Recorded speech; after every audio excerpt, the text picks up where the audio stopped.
Blog Talk Radio.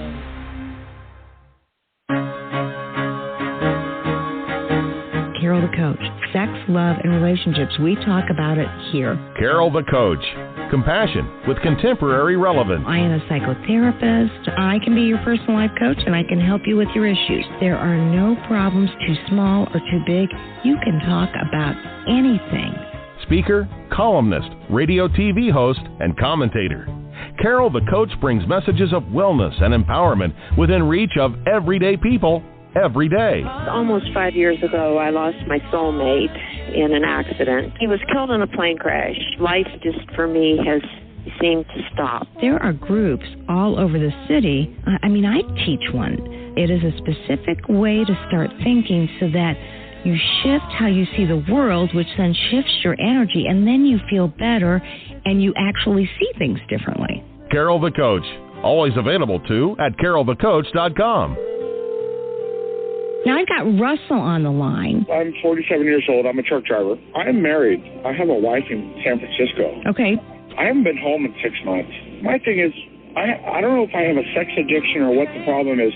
Why do I want what I can't have? And as soon as I can have it, I don't want it anymore. You're right on target when you say, I don't know if I have a sexual addiction. Well, guess what? Yes, you do. And you know what? That's my specialty, Russell. So you're at the right place. Continue. I meet women online, and I'm in a different part of the country. I travel all 48 states, so I love sex. I hear self-esteem issues. You never felt good enough, and you didn't feel like you were getting what you should have then, and you're reenacting that now. Do you want to change that about yourself? You get what you need.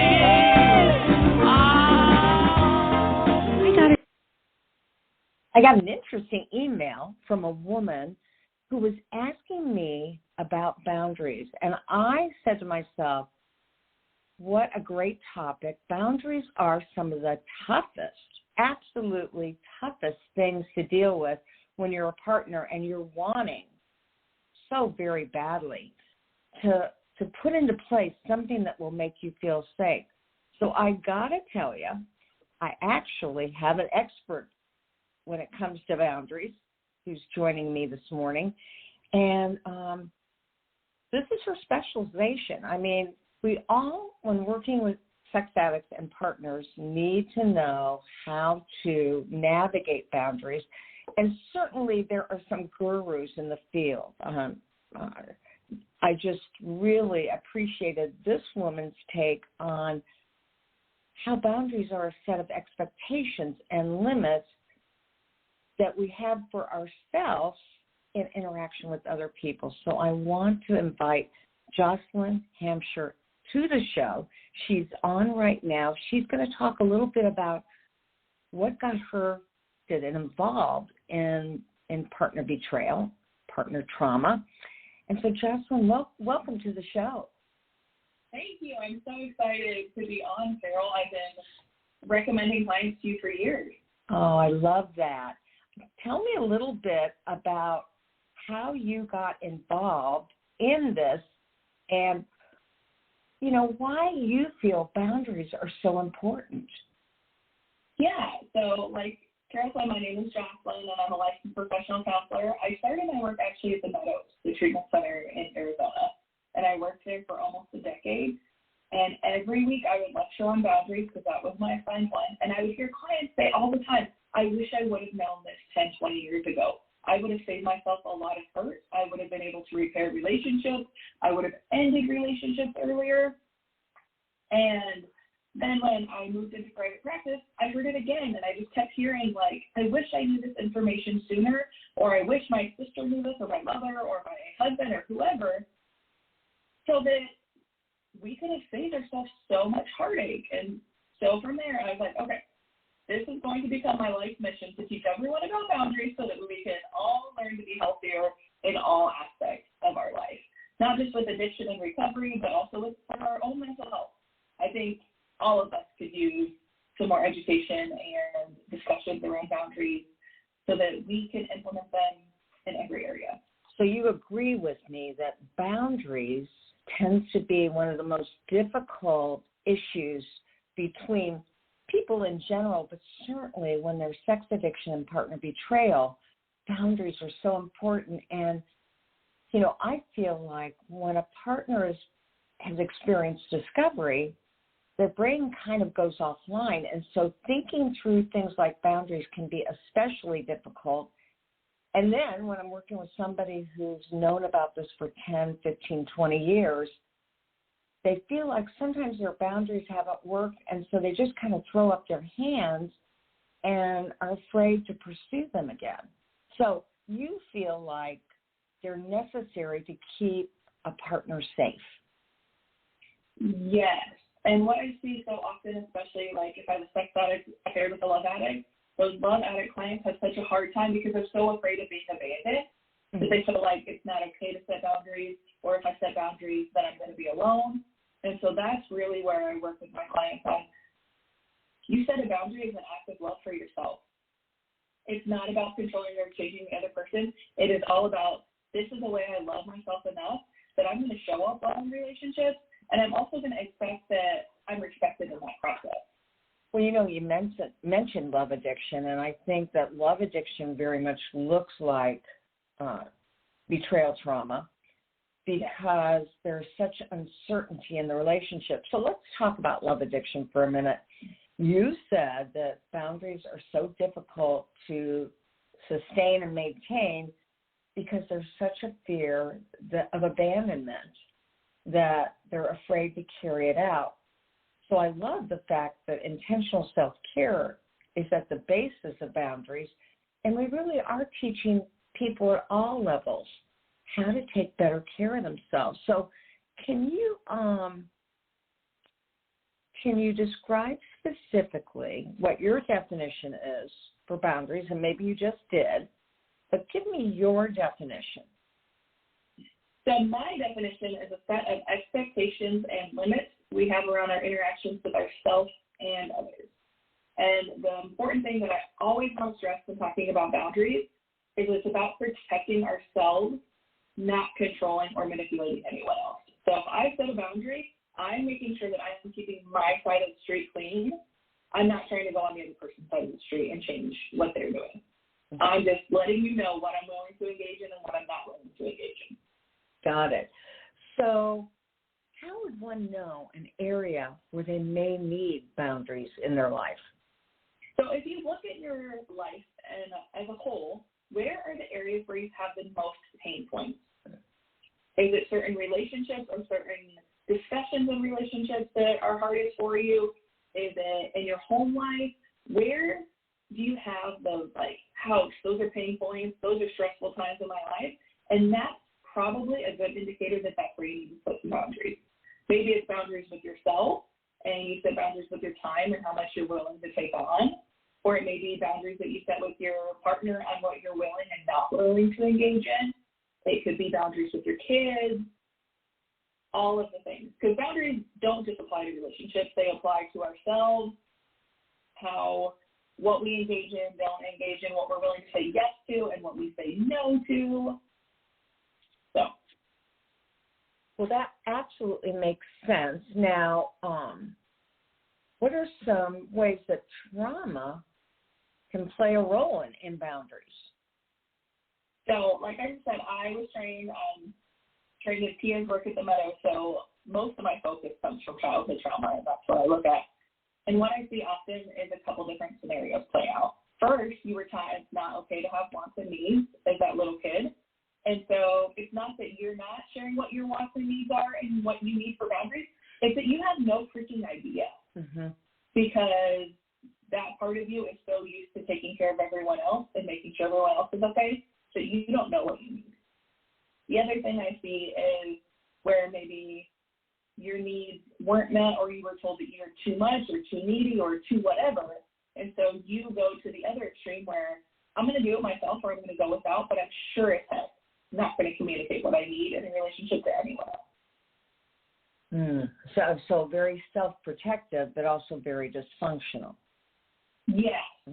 And again, I want to remind our listeners, Jocelyn Hamsher works at the Meadows, a premier facility for treating sex addiction, drug and alcohol addiction, love addiction. You were really fortunate to get to work with some of the heavy hitters in the field, weren't you? Yes. I remember as an intern, I got weekly supervision with PMLD, me and 3 other people. I was able to co-facilitate some of my sex and love addiction groups with her, so I could see some fine points that I wasn't able to learn just by talking to her. I was able to have trainings with Patrick Carnes and Stephanie Carnes and Peter Levine and Bethel and all of the great people in the field. I'm very fortunate to have had the opportunity for so many years. Oh, no kidding. And, you know, those people are either fellows at the Meadows or they helped to start the Meadows. I mean, they were adjunct faculty and founding faculty. And, you know, the Meadows is out in Wickenburg, Arizona, and it's an amazing facility, especially for those people that didn't want to go there because it was kind of expensive, but have been struggling and struggling and struggling and want to stop the insanity. It's certainly a first base place to go, but for a lot of people, they go less expensive and they get what they paid for, and then they come to the Meadows and they get what they need. So, again, you're an expert and you've been with some of the best. Now, what do you think the key steps are in communicating boundaries? Because that's so important so that the other person does not feel controlled, but understands this is about the person taking care of themselves. Right. So first, like we talked about with trauma, sometimes it's hard to identify what we want and need. And so that's where we got to start. Where's my pain point and what do I need in order for this to be better? And then I need to check myself to make sure my motives are pure and focus on protecting myself and not trying to change the other person. This is where I see most people struggle. And I see, like, I'm setting a boundary that you're not allowed to do this. Okay, well, that's actually manipulation and control that you're trying to use in a therapy word. But what's different is I'm not willing to engage in this behavior, so if it continues, I won't step out of it. So you see, one of them was focused on the other person and what's going on with them versus my side of the street, and I'm not going to engage in that. Mm-hmm. And then from there, we need to formulate the best way to communicate the boundary that will be heard by the other person that is assertive but respectful. So if I, like, with my husband, I know if I use therapy language, his ears turn off because he thinks I'm therapizing him. So I know I have to use different words. With certain friends, I know the best way to communicate with them. And some of that's just trial and error. Like, I'm trying to communicate this boundary, and, I see it's not heard. Is that about the way I communicated it? Or is the other person really just choosing not to hear? But once I make sure that my side of the street clean is, and I've been as clear as I possibly can on setting the boundary, then if needed, I set a limit after that. So if you continue to violate this boundary, this is the action step that I'm going to have to take if the behavior continues. Okay. So if you continue to yell while we're talking, I'm going to get off the phone. If you continue to act out with pornography, then I'm going to have therapeutic separation. So it's not saying you need to do this, but this is what I'm going to do to take care of myself and protect myself should this behavior continue. Yeah. Well, I definitely come from a place, I train for APSATs, and they believe in the 3-phase model for partners that need to set boundaries. And the first is to keep them in safety and stabilization, and that's where I believe that boundaries can be so very helpful. And to be real honest, when they're done appropriately and when they're about self-care, even if that means I need a therapeutic separation, the addict won't get so defensive and will be more open and actually hear what she's going to do for herself. And so it's a win-win in that we don't want him to go into defensiveness, because if he goes into defensiveness, then he'll go into denial and he'll say, well, she's the one with the problem, and he won't look at himself. And so we want them to be clear and direct. And as you use the word assertive. Now, assertiveness doesn't mean you get what you've asked for. It does mean that you're clear and direct about your needs, your wants, and your beliefs. when you create a boundary that has to do with solely you, what you're going to do, you will get what you ask for because you're in charge of you, right? Exactly. Mm-hmm. And so I believe that boundaries can even be healthy in normal relationships. Like you said, you wouldn't therapize your husband, but, you know, I very clearly tell my husband at night, we go to bed together, but he likes to watch TV. You know, if it gets too loud, I'm going to need to get up and go into the other room. He's like, no, I don't want you to do that. Okay, I'll definitely turn it down, and I'll keep it turned down. He gets that. Well, that's a boundary. That's a healthy boundary to let somebody know what you're willing to do. And I didn't say you're going to have to leave. I said, I'm going to get up and go. Now, you just kind of shared with us the key steps in communicating a boundary. Do you have any tips for our listening audience in terms of how to set those boundaries, how they might actually write it down on paper? What can they do to make sure, you keep saying that they stay on their side of the street, but what you really mean is, because same side of the street feels like that codependency thing, and we're not telling them, don't be codependent. We're saying to them, take care of yourself. So what would you advise for them to do? What are some tips to make this process easier? First, remind yourself of your why. So why am I even putting in the effort to communicate this boundary? Okay. I love myself enough, and reminding yourself this is an act of self-care and self-love, that I'm willing to do this because I love myself and I love the relationship. Because if I didn't care about the relationship, I would just cut you off. But I love it enough to try to make it better. And then another tip is make sure it's realistic. There are some boundaries that may not be realistic to get implemented right away. If you yell at me again, then I'm going to leave forever. Okay, well, it may not be realistic for that other person. Like, if the yell, let me rephrase that. If the yelling happens again, then I'm going to leave the relationship. This may be 20 years of pattern, and this person might struggle a little bit. So that's not realistic. But I could say, if it continues like to progress, or if it continues multiple times a week, like something like that, where I still allow the other person to be human before I take the action step, that is important. Mm-hmm. So one of the things I have my clients do is when they're in a coupleship is these are non-negotiable boundaries that I have. These are negotiable, so what works best for both of us. And then at the end, there's gee, it would be nice. So, gee, it would be nice if you did this. But even if it doesn't happen, there's not going to be an action step. Got it. That does make it very understandable and simplistic.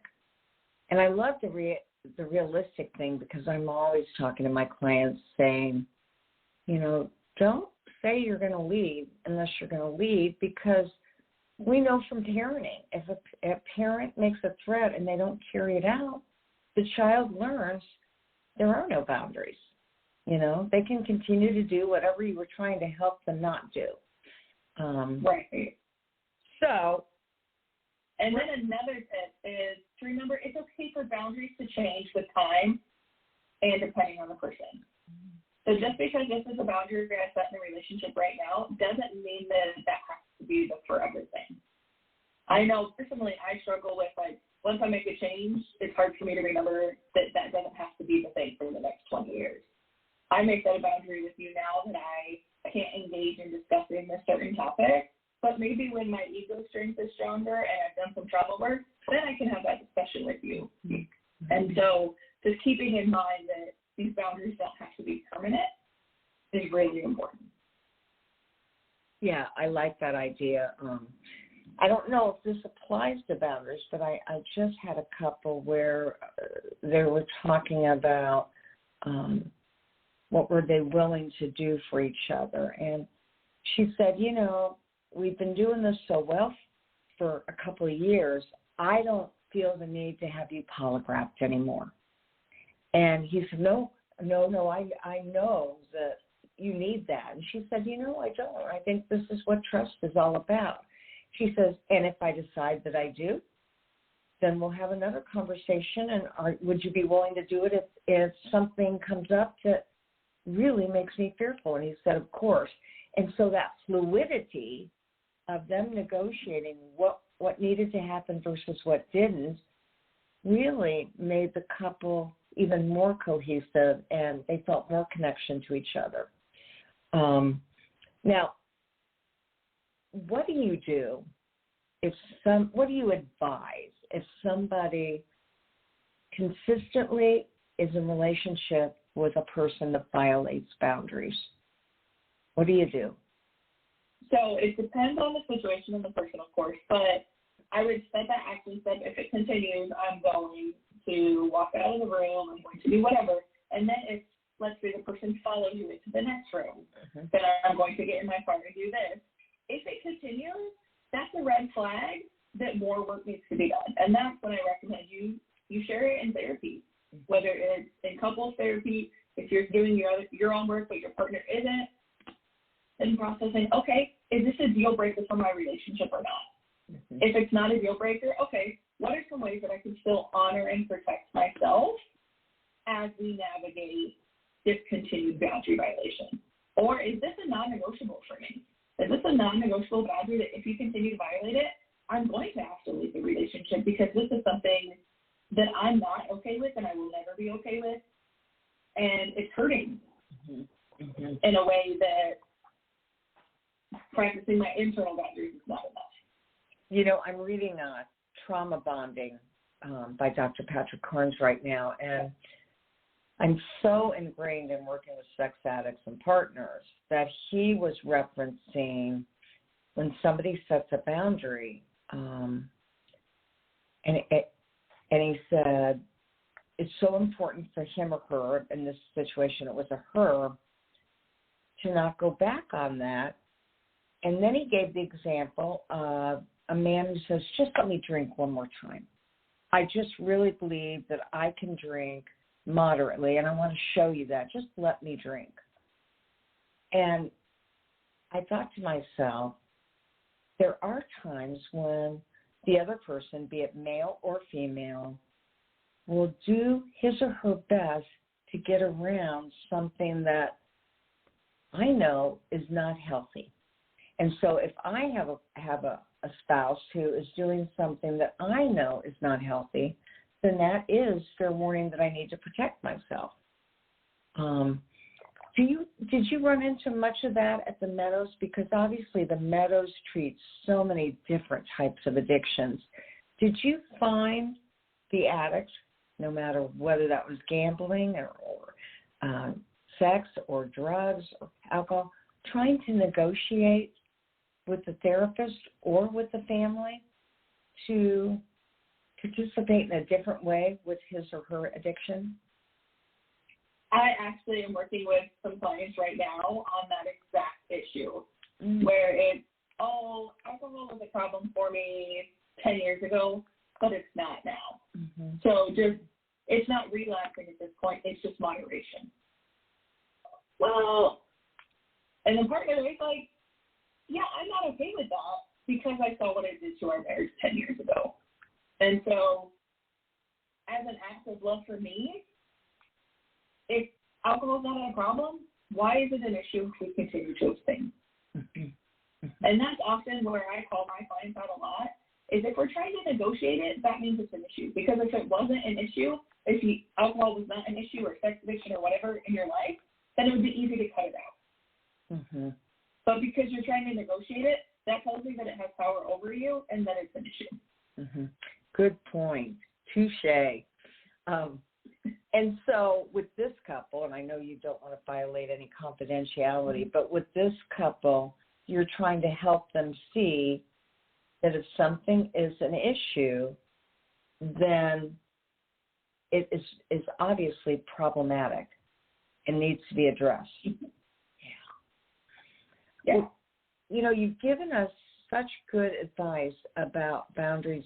Is there anything that you want to add to our listening audience that would help them know where to begin to set boundaries? I mean, they're so overwhelming. do you have areas that people need to look at when it comes to boundary setting?